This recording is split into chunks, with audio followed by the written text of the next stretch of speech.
Bien, nous allons reprendre donc nos travaux pour cette dernière session qui va continuer à nouveau un tour du monde, mais cette fois-ci tourné vers l'actualité, contrairement à nos entretiens d'hier. Mais nous allons repasser sur des continents que nous avons déjà évoqués, mais avec un autre point de vue.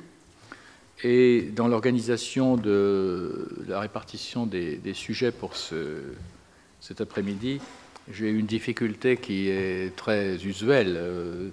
C'est de quoi parle-t-on quand on parle du monde africain? De quoi parle-t-on quand on parle du monde arabe? Et il est de fait qu'une partie du monde arabe se situe en Afrique et que très souvent, dans l'entendement ou le sens commun, quand on pense Afrique, on pense uniquement Afrique dite subsaharienne sous nos latitudes, mais enfin l'Afrique, c'est l'Afrique, on ne va pas refaire la géographie.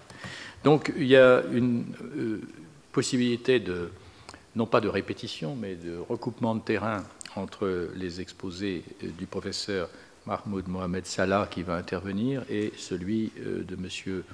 Ashkar qui interviendra ensuite. Mais je crois que leurs points de vue sont tout à fait différents.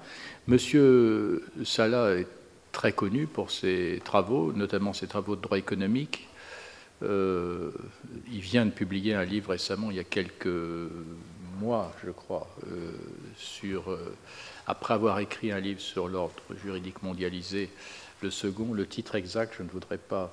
L'éruption des droits de l'homme dans l'ordre économique. Voilà, donc c'est sur la rencontre improbable entre le nouvel ordre économique, commercial, mondial et la mise en œuvre des droits, et notamment des droits fondamentaux, et notamment des droits économiques et sociaux.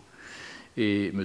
Gilbert Ashkar, qui enseigne donc à l'École des études orientales et africaines de l'Université de Londres, vient quant à lui de publier un livre que je vous recommande aussi à tous, qui s'appelle « Le peuple veut », qui est l'ouvrage qui le mieux informé, et avec une analyse extrêmement riche, extrêmement profonde de ce qu'on appelle communément le printemps arabe, qui est une question que nous ne pouvions pas manquer d'évoquer dans le cadre de ce colloque.